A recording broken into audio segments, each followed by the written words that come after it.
Good morning. My name is Matt Sullivan, the Director of Planning and Development for the town of Wolfeboro, and I'm happy to be joining you for the March 2019 Coffee and Connections. This Coffee and Connections, we're going to be talking about the 2019 Planning Board Work Program.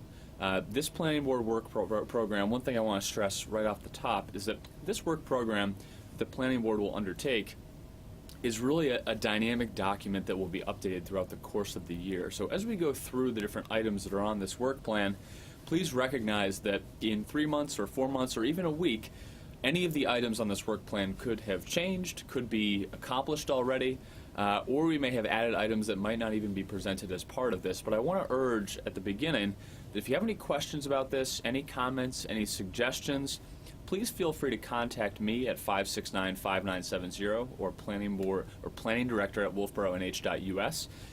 I'd be happy to answer any questions about it, or if you have a specific recommendation for the Planning Board, I'll be sure to take that to them for their consideration. So as we jump into it, what we've tried to do here structurally in our work plan is we have a specific task, and that's really what the Planning Board is trying to accomplish. In some cases it's very specific, in other cases it's somewhat broad. Then we have sort of a status column that we update regularly that documents what the Planning Board's progress is on that work item. In some cases, these efforts are really a point in time. In other cases, they could be year-long efforts that involve subcommittees or other groups, or simply are sort of open-ended. So that status is really different from item to item. Additionally, we have two columns that we won't show too much today, but these are really an intensity column, which really gets at how much work needs to go into a specific work task throughout the year, and then a priority.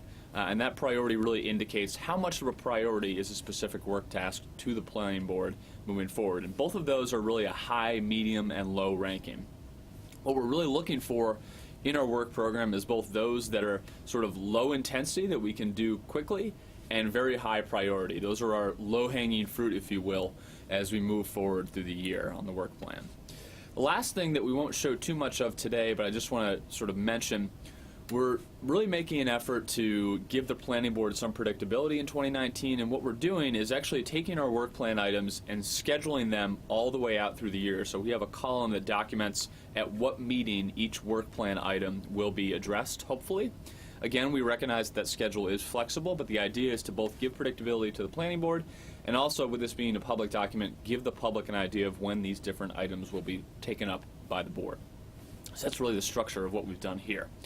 So I'm going to jump right into it, and again, you'll see that there's some variability in what the specifics of these items are. So the first item on here is our application review, and this is really a sort of a statute-based authority of the Planning Board. This is the ongoing review that we have every month of the year of our special use permits, site plan reviews, boundary line adjustments, subdivisions, voluntary mergers, really the cases that the Planning Board has to undertake. And this is an ongoing work plan item in that it will never stop. We'll continue to review these applications.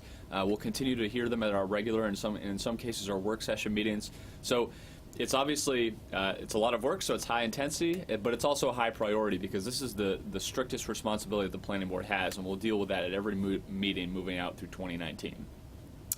As you may know, the Planning Board has undertaken a massive master plan effort, really starting in February or March of last year, so we're just about a year out from that process starting. And what we're hoping is to get the master plan adopted in late April or early May of 2019. There's been a huge amount of work that has gone into that, and the chapters are in their draft form right now. We're working on the future land use chapter with some committee members, and our hope is that we can actually adopt these chapters again in April or May of 2019. Additionally, one of the last chapters we need to work on in order to get that adoption completed is the future land use chapter. And specifically, as we're working on that future land use chapter with the Future Land Use Committee, we're working to really identify what our land use priorities will be moving forward in 2019. And the idea is that the Planning Board will take those land use priorities from the Future Land Use chapter and develop them into more work plan items that will either be undertaken this year or in any of the next 10 years that the master plan deals with. So that Future Land Use chapter and the master plan as a whole is really going to do a lot of priority setting for the Planning Board and other town committees as well. So that's going to be a huge document for us, and will create a lot of work for the Planning Board moving forward. We also intend to establish a master plan implementation committee.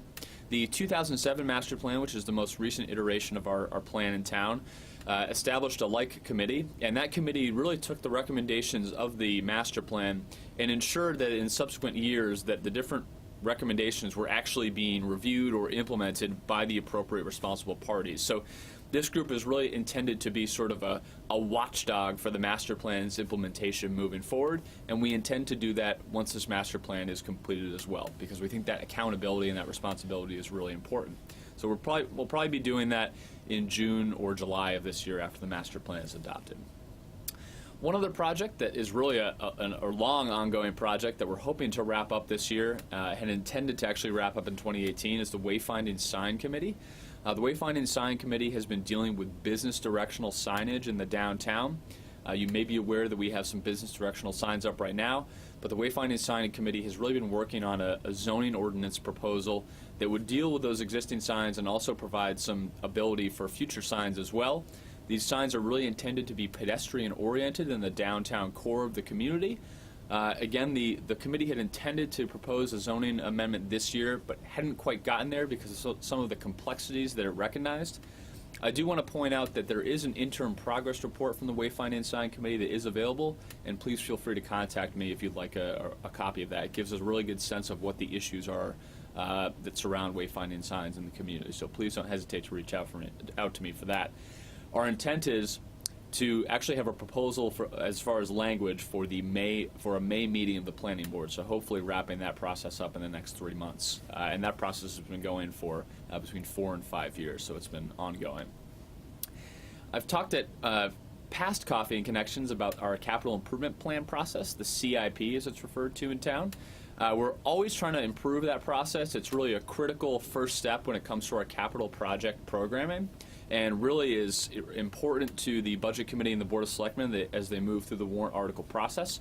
Again, we're always trying to improve it. Every year I think we recognize that there are deficiencies in the process that could make it more accessible to the public and also more productive for those Budget Committee and Board of Selectmen members. So we have a few specific things on tap this year. Looking to actually integrate the Governor Wentworth Regional School District into our process. The state statute that deals with the CIP actually suggests that, but it's not something we've done in the past. But we think that it's important to understand what the school district's capital needs are moving forward and how they align with the town's capital needs as well. Additionally, just some housekeeping items on the CIP. We're dealing with a lot of information from department heads on different capital projects, and we try to make the final plan as concise as possible, but we'd really like to make it a little more legible, a little more understandable, and have some more narrative information in the CIP so that folks really understand these projects as they come up for the warrant article review process. So last year our changes were more comprehensive to the CIP. This year I think we've done a really good job of making progress, but there's still work to be done. So we're hoping to make some changes moving into the start of the CIP over the summer. The next project, the adoption of the Architectural Design Review Standards. This is a project that's been going on for several years. There's been significant consideration, several public meetings of the Planning Board to discuss this with business owners and others. The Planning Board does propose to move forward with adopting some form of architectural design guideline, and this would become a part of the site plan review regulations as it stands right now. We currently have a set of voluntary design review guidelines that we're struggling to implement through the Planning Board review process, and the idea is that we'd like to make it a more critical part of our site plan review process to really protect the character of the community moving forward. So our plan is to actually adopt those hopefully over the period of 2019 and then actually move away from the voluntary design guidelines that exist in place right now. There's really an interest in protecting the character of Wolfeboro, and I think that these proposed standards do a great job of trying to do that, and hopefully we can refine them and get them in place this year. Sort of moving in line with the Wayfinding Sign Committee, one of the efforts that came out of that was the existing kiosks that exist downtown. There are 3 kiosks. You may know where they are. One that's really not too noticeable, but we'd like to improve, is the one near the Dockside Restaurant. These kiosks are fairly large. We're hoping to make some improvements to the signage and the materials that go into those, and potentially the locations of those kiosks moving forward. Again, some of them are not as visible as they could be. And we'd like to improve the content that's in there so they're a little more dynamic and that folks are actually using them, because I think they're a really good way to effectively communicate A, where different things are in the community, and B, potentially some events that are going on in the town that might be of interest to those folks who are looking at them. So as part of that Wayfinding Sign Committee, they're actually dealing with this kiosk issue as well. Because it's really, the kiosks are oriented towards pedestrian traffic, they're intended so that folks can go up to them and get more information about the community and the goings-on as well. So that will be undertaken this year. And I think that that effort will probably follow that May recommendation of the Wayfinding Sign Committee, but there's a lot of work to be done to really get some good content into those kiosks.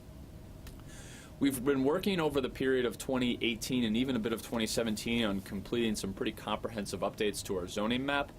This doesn't involve changes in zoning language, but unfortunately the state of our zoning map as it's presented right now on the town's website, there are some inconsistencies in what exists there and what our zoning ordinance actually says. So we're making some pretty large-scale amendments to the zoning map. One thing I'd point out is if you ever have a question about zoning on your property, I would urge you to contact the Planning and Development Office and get verification of that, particularly because we recognize that there are some inconsistencies that need to be addressed, and we're hoping to release the new zoning map early in 2019 after a pretty comprehensive review by the Planning Board. So that's something we're hoping to do soon here. This next item on the work plan I sort of talked about already. We really want to do an intense review of the land use recommendations that come out of the future land use chapter. Again, those really form the foundation of the Planning Board's work program going forward, so that's a critical thing we'll be working on throughout 2019. Working with the Public Works Department, we're actually reviewing our road standards. The road standards, although they're really a public works tool, are actually under the authority of the Planning Board in Wolfeboro, and the Planning Board is waiting for the Public Works to actually deliver a report and a draft of some new road regulations that could go into place. I think one of the big focuses of one of the big focus areas of this new set of regulations will be really having context-sensitive road regulations. And what I mean by that is really recognizing that a subdivision road in downtown Wolfeboro or a significant subdivision road may be different than the road standard for some road in North Wolfeboro that has a few homes on it. We really want to make sure that we're reflecting the volume that's passing over a road and the character of an existing neighborhood when we're looking at what a proper road standard is to have in place. So we're working with the Public Works Department to get a new draft of that together. It will subsequently be presented to the Planning Board, and we're hoping to have an adoption of those revised road standards sometime in 2019, although we do expect it'll be later in the year, just based on where the project is at right now. We're also reviewing the impact fee ordinance, and one thing that we're sort of arriving at is that we may potentially need to suggest elimination of the impact fee ordinance. We're recognizing that when this ordinance was enacted in 2007, it ultimately was really based on a very high growth scenario. There was a lot of impact to the school district. It was really in a different market condition than what we have right now, and particularly because of the sort of concerns about affordable housing in Wolfeboro, we're viewing the impact fee as a real impediment to affordable housing and the availability of housing stock in the community. So we're looking at whether that impact fee ordinance makes sense, A, from a capital perspective, and B, from that affordable housing perspective. And it's leading us to think that maybe we should explore potential elimination of this ordinance. But there's a lot of work to be done there. We need to study the issue more carefully, but it's something that the Planning Board is interested in looking at in 2019 and 2020.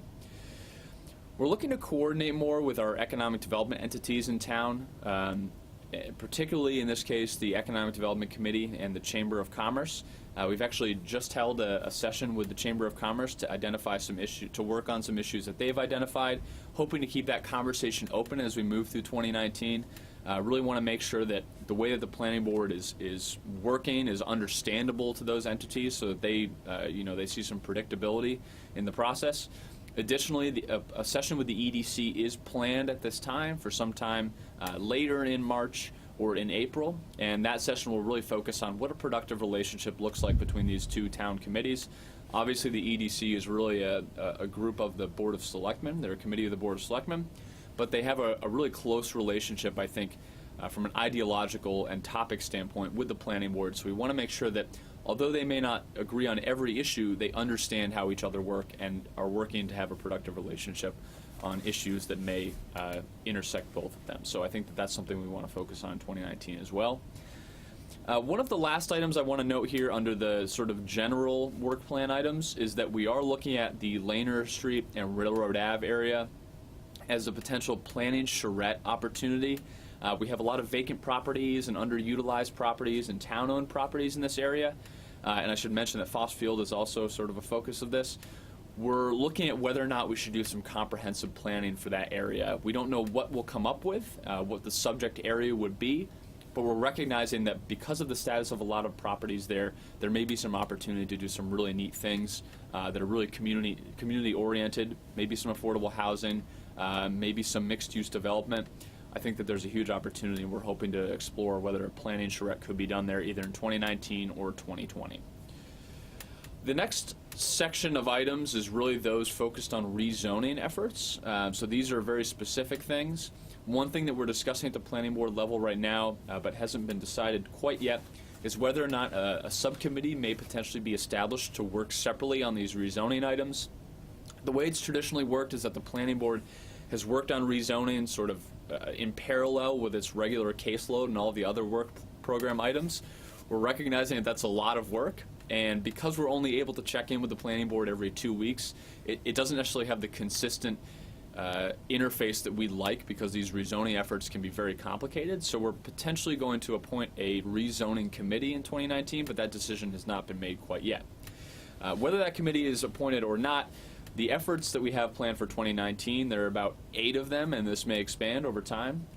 We are looking to complete some administrative amendments based on that zoning map work that I talked about just a few minutes ago. We're recognizing in our preliminary review of the zoning map that there are some unintended consequences that have come to light that we'd like to address, A, in our zoning district boundaries, and B, sort of in our use table as we move forward. So we'll hopefully be making some of those administrative amendments after the zoning map is finalized in 2019. And those will be smaller and will appear on the warrant hopefully in 2020. Additionally, we're looking to really increase sort of the understandability of our ordinance, and one of the things that we're looking to do that is to actually have sort of a use table matrix for our ordinance. As you may or may not know, there are several zoning districts in town. Each of those zoning districts have a different set of permitted, prohibited, and special exception uses. And right now, you actually have to go to each of those zones and read the descriptions, and it can be somewhat complicated to understand. So what we're hoping is to actually have a matrix of uses and a matrix of what the zones are, so that someone can easily find out what specific zones a use may be allowed in, or what all of the uses are in a certain zone that are allowed. So we're hoping to kind of ease that process moving forward. I did present a draft of that to the planning board in 2018, but we're hopefully going to add that to the zoning ordinance as sort of an administrative addition in 2019. We're also hoping to relocate the lighting and landscaping regulations. In 2018, you'll see an article related to taking the landscaping regulations out of the zoning ordinance. The hope is to actually get those added to the site plan review regulations. And in 2020, we're hoping to do the same thing for our lighting standards. There's some conflict and also some redundancy that exists between what's in our zoning ordinance and what's in our site plan review regulations. And we're hoping to resolve that by moving everything to the site plan review regulations and out of the zoning ordinance. And that also gives applicants and the planning board more flexibility when it comes to specific cases that might come before them. And I think it's a win-win for everybody involved. We're, as a result of the master plan, looking at our conservation subdivision ordinance, recognizing that there are some issues in really its implementation and its effectiveness. So we're hoping, and this may be a 2020 effort, might get pushed off a bit because it is such a large project. We're looking to update that conservation subdivision ordinance to reflect our current development goals or lack of development goals, and also allow for some construction of more affordable housing within the community that's single-family dwelling unit oriented. So that's something we're hoping to do after the master plan is finalized, again, in either 2019 or 2020. One big project that we're hoping to undertake, and this is really what's driving our need for a rezoning committee, is to actually complete a comprehensive update to our parking standards. Through my time here over the past 3 years, I've recognized a lot of issues, deficiencies in our parking standards. They're not really well applied to a lot of our redevelopment cases in town right now. So we're hoping to conduct a comprehensive update to those, introduce some more flexibility in specific zones where parking may not be readily available on site but may be available in the public area. So we'll be doing hopefully a large update of that in 2019. Our hope is to get that adopted in 2020 and potentially move those to the site plan review regulations, much like we're doing with our landscaping and our lighting. In line with the use table idea, we're also looking to create sort of a dimensional control table as well. And what I mean by that is each zone has different lot coverage, setback standards, height standards. We're actually hoping to sort of set up another table that outlines very quickly what the zones are, what your front setback is, what your rear setback is, what your side setback is, so that somebody can have one sheet of paper and understand how those look all across the community, rather than going to each specific zone, which I think could be, frankly, very complicated for staff, and even more so for someone who's not familiar with the regulations and the public that may just be looking to understand what they can do with their property. So we're looking to add sort of that administrative change into our ordinance that I hope will help members of the public and staff as well. One of the things, or two of the things, I guess, for our two and last work plan items that we're hearing from the master plan, and we're sort of waiting to see where these go moving forward, but two things that we're hearing is that there's real interest in creating more elderly and assisted housing. And one idea that I'm currently exploring, and I hope will be explored by the planning board in 2019 or 2020, is the idea of some sort of incentive zone for continuing care retirement communities. These are really facilities that provides a variety of care all the way to end of life from 55 plus standard housing. Other communities across the state of New Hampshire have really tried to incentivize that kind of development by basically creating these what we call performance zones, where certain standards would have to be met, but where we could potentially incentivize the creation of these facilities that really would provide a housing stock that we believe will be in high demand from Wolfeboro residents moving forward. We're certainly trying to sort of attract more young people to the town of Wolfeboro as a result of our master plan, but we recognize that this is going to continue to be a destination for retirees and even for those who already live here who want to remain here, and we want to make sure that we're able to provide the housing stock that allows them to do that. And I think that CCRCs, these types of housing developments, are a critical part of that solution. So I'm hoping that we can explore zoning change that facilitates that over the coming years. Second, some of you may be aware that the planning board has talked about some potential rezoning of the Pine Hill Road, Filterbed Road area. We had some petition warrant article discussion and also other discussion this year as part of the zoning process, and those are on the 2019 warrant articles. But the planning board has really recognized that this requires more comprehensive study. It's something that we expect will come out of the master plan when it's finally adopted. We need to explore some alternative zoning here, I think, that is sort of a mix of what currently is available in that area and what our vision is for that area as far as uses. And again, this is really between the Filterbed Road and Pine Hill Road area. This is one of the areas that we've identified that may be ripe for some development in the future or redevelopment. And I think we need to explore what zoning might be in place to deal with that. So that's just a short list of the work plan items for the planning board that we're scheduled to undertake in 2019. Again, if you were to talk to me in 1 week, that list may be completely different. We hope not. We may be adding some things, maybe pushing some things out to 2020. But the idea here is really to give the public a sense of what the planning board is going to be working on and to really give our board some guidance on what the big projects are for 2019. If you have any questions, please don't hesitate to reach out to me. Again, my number is 603-569-5970, or you can email me at planningdirector@wolfeboronh.us. It was great to talk to you, and we're looking forward to, I think, a great spring season here in Wolfeboro. And thank you for joining me on the March Coffee and Connections. Thank you.